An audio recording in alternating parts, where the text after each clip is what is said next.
Hello, friends. It's Holy Thursday. Thank you for spending time with us today. This is the 44th day of Lent and our Lenten journey examining St Alphonsus' Lenten sermons, where we share with you what stood out to us and why today he has some special insights into this very important day. Imagine, therefore, when you are at Mass that you are on Calvary and offering to God the blood and death of his Son. And when you communicate, imagine that you are drawing his precious blood from the wounds of your Saviour.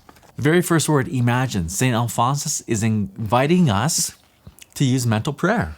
Place yourself at Calvary. Use your imagination. So let's do it. Let's imagine a time machine.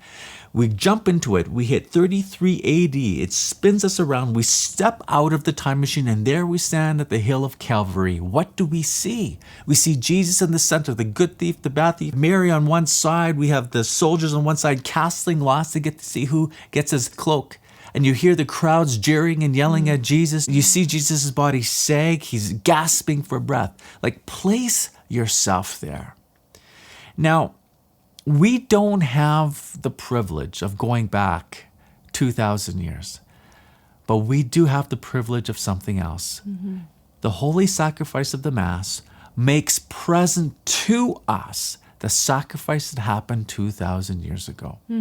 It comes to us in a different manner, St. Alphonsus says, in an unbloodied manner, but nonetheless, it is just as powerful. The celebration of the Mass is as valuable as the death of Jesus Christ on the cross. Therefore, all the merits of the Passion are applied to men by means of the sacrifice of the altar.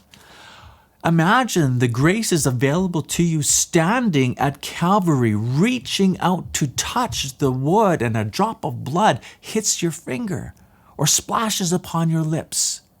At the holy sacrifice of the Mass, he makes present to us that sacrifice. How our attention would change if we would remember this truth. If we stood at the cross 2,000 years ago, we would not be looking around to see, I wonder who is here today with me. We would not be checking this time to see, when is this all going to end? Our mind would not be going back to the pizzas in the oven or the to-do list that we have to do. Our hearts and minds would be fixed upon Jesus. This is what Jesus deserves when we attend the holy sacrifice of the Mass. And you know what's super sad is that there's so many people that aren't able to go to Mass. In this time. Yeah, in this time. You know, I was actually just talking with someone this morning about how a lot of the people that she knows who are not at high risk are choosing just to kind of pull out the dispensation card and say, well, the bishop has said that we don't actually have to go to Mass on Sunday, so I'm going to choose not to. Yeah, I think people are cheating themselves this way. If we can go to Costco and stand in line with hundreds of people and we feel that the risk is appropriate for us to do that, we should be able to go to the holy sacrifice of the Mass. And I feel like, just like we were learning yesterday about acts of love, just by asking Jesus, like, obviously we're choosing not to go to Mass because we don't love him enough. If we loved him, if we truly loved him and truly believed that what was happening at the Mass was Jesus dying on the cross, we would go. That sacrifice being made present. Want to make clear, Jesus doesn't re-die again and again and again. Right. That sacrifice is made present to us. Right. Okay. Thank you for that clarification. Because someone's going to call us out on that. Yeah. But anyhow, like, we would be running there. Yeah. And I feel like even for myself, like, I should be running there more frequently. These acts of love, even when made by us without any sensible sweetness, please God. He does not, however, give the souls whom he loves a perpetual enjoyment of his comforts in this life, but only at intervals. And when he gives them not so much as a reward for good works, the full reward of which he reserves for them in heaven, as to give them more strength to suffer with patience the troubles and adversities of this present life, and especially the distractions and dryness of spirit which pious souls experience in meditation.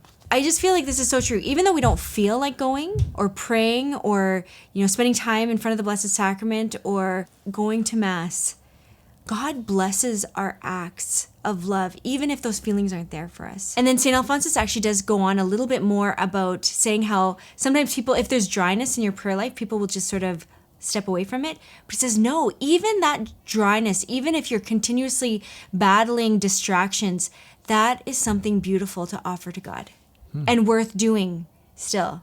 It's like the rosary. How often do we say, oh, it's just too hard to do it with kids? Do we really have to do this? It's still a beautiful gift to God, even when we don't feel like giving it. So the struggle is meritorious. Devout pilgrims go to the Holy House of Loretto, where Jesus Christ dwelt during his life, and to Jerusalem, where he died on the cross. But how much greater ought to be our devotion when we find him before us in a tabernacle, where this very Lord himself now dwells in person, who lived among us and died for us on Calvary. So pilgrimages remind us of the holy places where saints and martyrs were, but maybe also where Jesus walked. And those trips can be very enriching to our Yes, for spiritual sure. life. However, in a pilgrimage, we go to where Jesus walked. When we visit the tabernacle, we go to where Jesus is. And if we can't find Jesus where he is, we will not nearly be as blessed to go where he was. Friends, today is a special day, Holy Thursday. Your parish will likely have the sacrament reserved for adoration. Spend some time with Jesus.